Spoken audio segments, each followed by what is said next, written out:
We are the Childhood Collective, and we have helped thousands of overwhelmed parents find joy and confidence in raising their child with ADHD. I'm Katie, a speech language pathologist. And I'm Lori.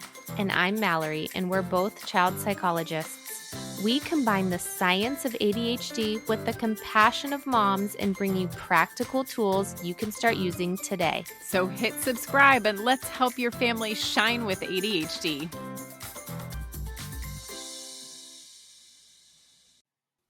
Hi there! Today I am so excited to introduce you to my friend Monique. Monique is a wife, a mother of 3 young kids, and a school psychologist practitioner. Monique has her education specialist degree in school psychology, and she is a nationally certified school psychologist.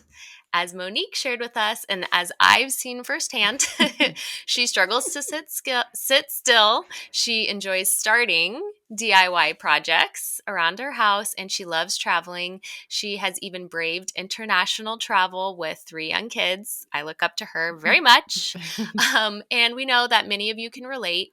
Monique herself has ADHD, and she's raising a child with ADHD. And if you've taken our online course, Creating Calm, she may look a little bit familiar or sound a little bit familiar because she's one of our lovely parent models. Thank you so much for being here today, Monique. Thank you guys for We're having so me. happy to have you here. Thank you. We love to have you here as both a mom, as an ADHD yourself, and as a professional in the schools. So I know that some of our listeners have had experiences with school psychologists if their child has gone through the testing process at school or if their child is getting some kind of extra support there. But families who haven't yet gone through that school process of getting their child support, or families with kids who don't yet have an ADHD diagnosis, they are probably wondering what exactly a school psychologist does. So as a practicing school psychologist, can you tell us what it is that you do to support kids and families in the schools? Yeah, definitely.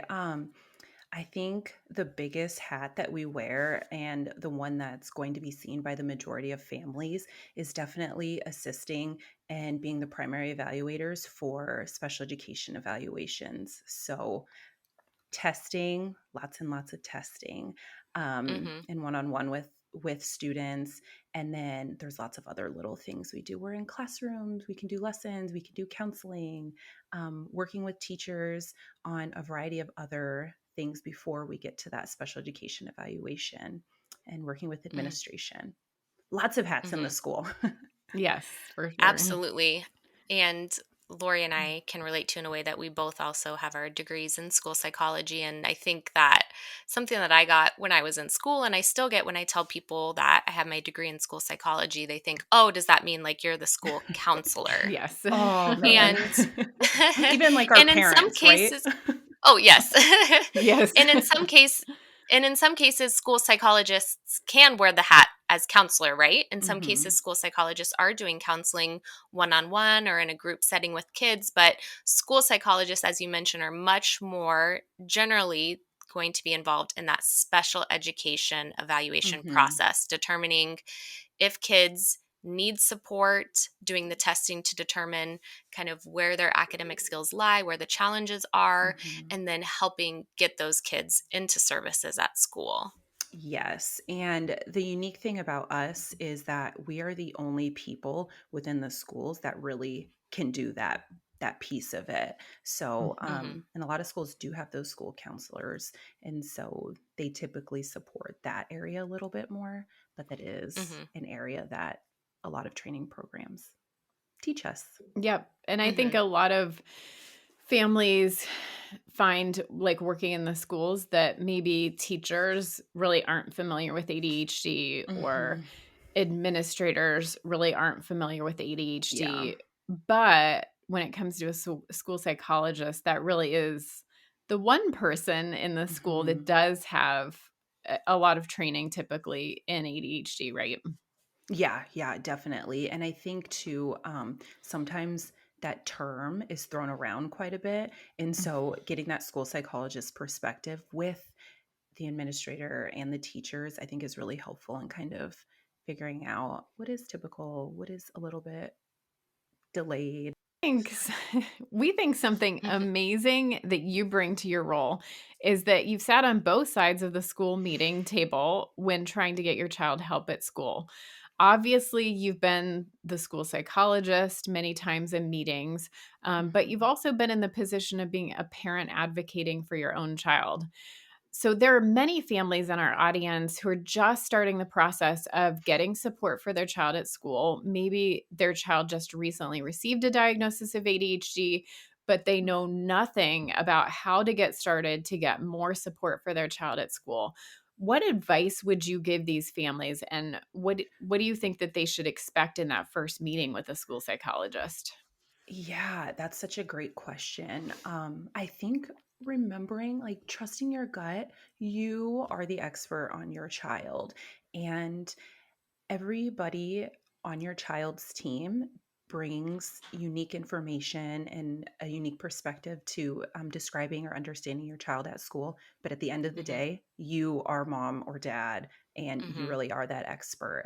Mm-hmm. Um, so, kind of moving forward with it, always having that open mind and team approach, but never being afraid to share what you see, what your concerns are, where you see your child's strengths. And Mm-hmm. then once you get to that first meeting, um, I do this every day. And as a parent, I was even overwhelmed. It's just different being Mm-hmm. on that side of the table, Mm-hmm. whether you have a wide knowledge base of the process or not. Mm-hmm. Um, and so, some of the things that you can expect in that first meeting is hearing from everybody at the table. Typically, at that first meeting, it'll really just be your child's teacher and then you as the parent.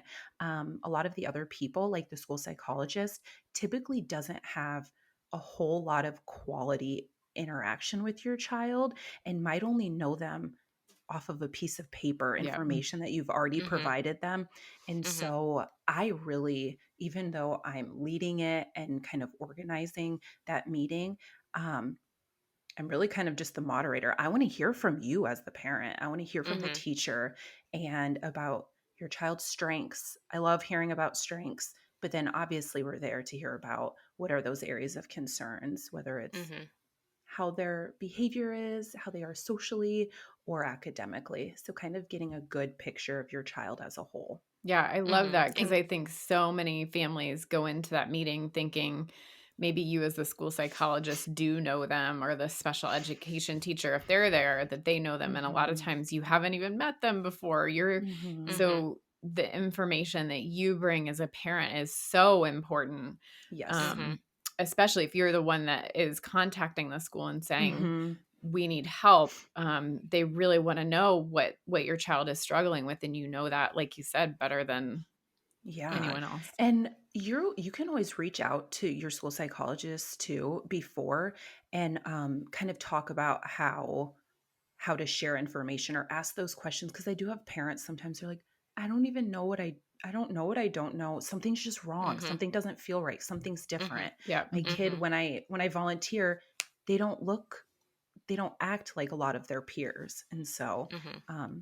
So you can you'll always have sometimes, pre-meetings. yeah, so you'll sometimes have parents that'll maybe call the school just Mhm. beforehand to have like a Mhm. quick phone conversation about things. Yeah. Okay. Just Mm-hmm. help them can think about what they want to say, help them formulate their thoughts, Mm-hmm. um, Mm-hmm. so that we can kind of, like, honestly streamline the meeting, but get to the point, get to the beef of why we're there. Mm-hmm. And Mm-hmm. sometimes I find that parents might not talk as much because maybe they don't feel prepared. So I want to get that out of the way because I want you to have Mm-hmm. your opportunity where the whole team is there to really share Yeah. what your concerns Mm-hmm. are. And Mm-hmm. like, I oh, go ahead. I was just gonna say, I think it's hard. We tell parents to trust their gut, but I think that, and they think, yeah, I got to trust my gut, but then they get into that situation and they feel very intimidated, Mhm. because they feel like they need to come in with the answers and tell the school what their child needs, when really the purpose of those first meetings is just for parents to share what they know about their child. Mhm. Have there been private evaluations in the past? Has their child seen a psychologist, and does their child have a diagnosis? Have they tried interventions? What's been successful? Talking about their child's developmental history. So parents feel the feel the pressure to go into these meetings and have solutions already, but really the Yeah. purpose of these meetings is for parents to come and share their knowledge of their child. Mhm. And then it's the team that helps and works with the parents to talk about what can we do about that. We get Yeah. messages from parents all the time like, I have this school meeting, I need to know what to ask for. Um, and that's not necessarily, especially the purpose of the first Yeah. meeting is more to get to know where your child's strengths and their challenges lie. So you can Mhm. determine, do you need to do more testing? Once the testing is done, then Yes. the team can talk about what to do about it. But I think parents feel this really great pressure to go into these meetings and already have the answers when really we're kind of Yeah. going into this meeting to start asking the questions. Yeah. Yeah. And when parents are going into that first meeting, there are usually a few different outcomes that come from that first meeting. So maybe Yeah. talk a little bit about like what some of those outcomes could be, because it's not going to be the Yeah. same for every Nope. child. Right. Yeah, that's it. Another great question. So Mallory, you really hit on a lot of that background information, and I think that that's so helpful because they really are the only person that knows that. And so sometimes that Hmm. history really, especially for the younger students that might be kindergartners or first graders, where we don't have a lot of school Hmm. information. Hmm. So a lot of that goes into determining those outcomes. So a couple of different options are in my initial meetings with families are our big objective, our big goal is, do we suspect an educational disability, one of the 13 school aged educational disabilities? And Hmm. if so, what additional information do we need to collect? Did you have a community based evaluation already done? Do we have lots of great data to see if you meet criteria Hmm. for a disability? If not, do we suspect a disability, and can I get your permission to dive a little bit deeper to see if that criteria is met and if they need that extra specially designed instruction? Hmm. Um, So one outcome, just to clarify, one outcome might be determining that you need to gather more information to understand fully the child's needs and then go from there. So one mhm. outcome might be we need to do more testing. Yeah. We need Yes. to gather more information. Yeah. Yeah. And then kind of like that one part B is, hey, we have enough information. We can make that decision today, right now, Okay. because of testing that you Yeah. already gave me and we were able Mhm. to review together. Yeah. Mhm. Another option or outcome is, you know what? There are differences that we notice. There are some delays. It's not enough to consider special education at this point. Mhm. Um, but we know you need accommodations. We know you need some changes to your environment Mhm. consistently in order Mhm. in order to be a student and to learn. Yeah. Mhm. And so another outcome might be a recommendation for a 504 accommodation Mhm. plan. Okay. And I don't know how much we want to go into Well, I that. know, and that's hard. And, we've talked a little bit about that when we were talking about in a prior podcast about school accommodations. But for those families that are maybe prepping to go into a meeting and they've already had a pediatrician diagnose their child, they Mhm. have documentation from a psychologist or someone else. That might, what you're saying is that might be enough that we can Mhm. get an accommodation plan started and you don't need to go through the entire process of an Yeah. evaluation. Yep. Right. Mhm. Yeah, definitely. And I think it's a common misconception in the schools, and I still to this day hear school personnel talking to parents about this, but them saying we need that diagnosis in order to consider a 504. And Mhm. I'm always trying to help my teams and parents and let them know we can get that without a diagnosis. We don't have to wait for you to go to the pediatrician or be on the 6-month wait list for your local psychologist to do that. And so Mhm. just include your school psych. They are really up to date on those rules and the laws, and Mhm. they can help support that process and kind of work with the school team and you to make sure that your child is getting that support that they need. And it's documented. They Yeah. may be getting it, and Yeah. that's awesome, but that Mhm. documentation I think is really important too. Yeah, and I Mhm. remember Mhm. working in the schools as a psychologist where we had many families that didn't have the means Exactly. to get an evaluation, or they were struggling personally with like getting Mhm. stuff done themselves. And at the same time, the kids are really struggling at school. And we saw Mhm. those symptoms of ADHD. Again, as a school Yeah. psychologist, you're trained in what that looks like. So Yep. we could Mhm. still do a 504 plan based on like suspected Yep. ADHD. Yeah, Yeah. and Mhm. so that's when it's nice to have your school site come in and help that, because Mhm. if your assistant principal helps with 504s, or the principal or a counselor, they might not have that knowledge on ADHD, Yeah. and so Mhm. it's nice to have your school psychologist help out with that. Yeah. So a piece of advice to families here, if they're in the US and they're in a public school or a charter school and they're being told that their child needs like a doctor to sign off on a Mhm. diagnosis to get a 504 plan specifically, that's not necessarily the truth, and maybe Mhm. to push a little bit farther, ask to speak to the school psychologist or someone Mhm. else who might have knowledge about that, because that's not necessarily what our laws are saying is required anymore. Yes, Well, exactly. and many families are waiting for an evaluation. I know I have a wait list for like 6 months right now. It's crazy. Mhm. And in the meantime, teachers will do accommodations Oh, for yeah. kids all Mhm. the time, and that Mhm. really should be done Mhm. even in Mhm. the evaluation process to kind of figure out what works for kids. You might not have it in a formal plan yet, but you can start doing those accommodations like from Yes. day one as soon as you guys Mhm. have that meeting and even Mhm. talk about it at the meeting. Yeah. Yeah. Yeah. And you're typically, as a parent, you should always be in communication with your child's teacher. And I know in my experience, they've been really good. I typically don't meet with a parent that's super surprised their child has been receiving accommodations, because the teacher has been having those Yeah. conversations and keeping you in the Mhm. loop. So, Yeah. Mhm. um, Mhm. so it's something you'll always be aware of and kind of know what's going on. Mhm. And maybe Yeah. I'm jumping ahead here, but kind of coming back to those possible outcomes of that first meeting, Hmm. an outcome that sometimes our ADHD families hear is we think that things are fine Hmm. and we don't want to do anything right now. Hmm. What advice would you give to families in that circumstance where they've come to this meeting? Maybe their child does have a diagnosis of ADHD, but the school is saying, we don't think they need supports here. Their grades are fine. What advice would you give to a family who's getting that, but their gut is telling them that their child really does need something? Yeah. So, the key takeaway from that for me is their grades are fine.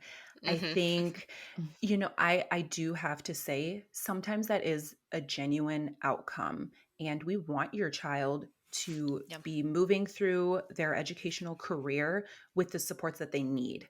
Um, Yep. Not a whole lot more, and definitely nothing less than what they need. And so that is Yeah. definitely an outcome. However, I Hmm. would say your I always talk about what is the educational impact. And when I use the term educational, I mean what is going on from whenever your child starts school until they leave. And Hmm. that's a lot more than grades and Yep. academics. And that does Hmm. include their social interactions, how they're working with peers, both at recess, but then also there's a lot of peer group projects, partner work. How is that going? Are they able to get it Hmm. done? Are they sitting Hmm. next to them and not even interacting? So that social piece of it, behaviorally, are they really smart? School is coming naturally to them, but they're in the office Hmm. constantly. They're outside of instruction. Hmm. Um, so those are all like just really making sure that there's data being used to support all decisions. Hmm. Um, and then that we're considering your child as a whole throughout that Hmm. school day.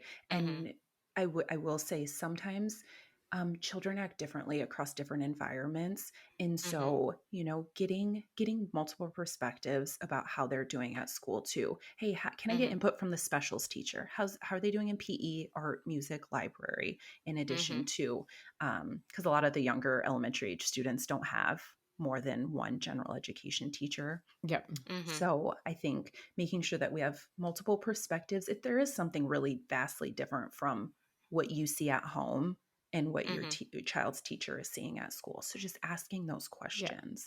I Mhm. love that you say, I look at the educational impact, and I think many schools sometimes interpret that as academic impact, but Yeah. educational and academic are not the same thing. Mm-hmm. And Mm-hmm. the educational impact can be their executive functioning skills, their behaviors, their Yep. socialization with peers. So they might many of our kids are really smart and they can get good grades, but Yep. they're struggling because they're never bringing their homework to school, and they're Mm-hmm. never, um, bringing their homework home or their books, or they're getting their homework done and forgetting to turn it in, Yep. or they're just, Mhm. like you said, constantly in the office.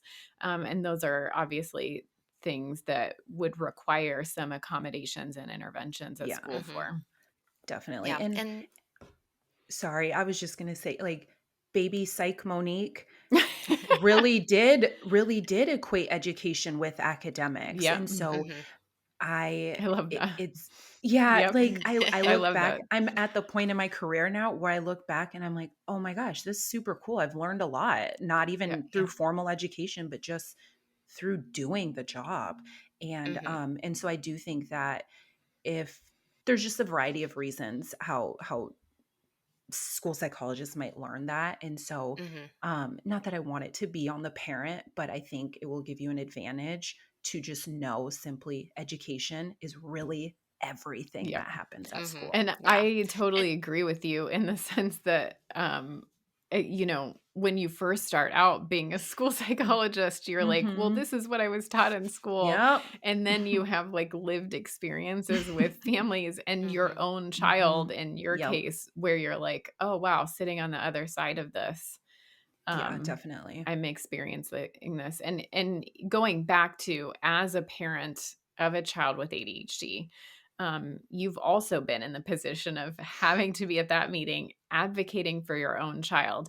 So as a Mm-hmm. parent yourself, what advice would you give other ADHD parents as they approach those school meetings to be the best advocate for their child? Yeah. Going in with an open mind. I think, despite what you might Mhm. hear from everybody else or your friend or on the internet, I think coming in open is a really good first step. And asking those questions, not being afraid to speak up, um, listening to what they have to say, and then not necessarily challenging, but just sharing your perspective if it's different than what's being Mhm. observed at school, because that gives Mhm. the whole team an opportunity to dive a little bit deeper into it. Um, Mhm. I go back to, you're the expert on your child, and you don't want to necessarily keep waiting until things get really bad, Yeah. because Mhm. sometimes things are okay when they're in those younger grades. They Mhm. can access, or they can share their knowledge. They can perform on a test. And then in third or fourth grade, it gets really hard. And those executive functioning skills are so much more important.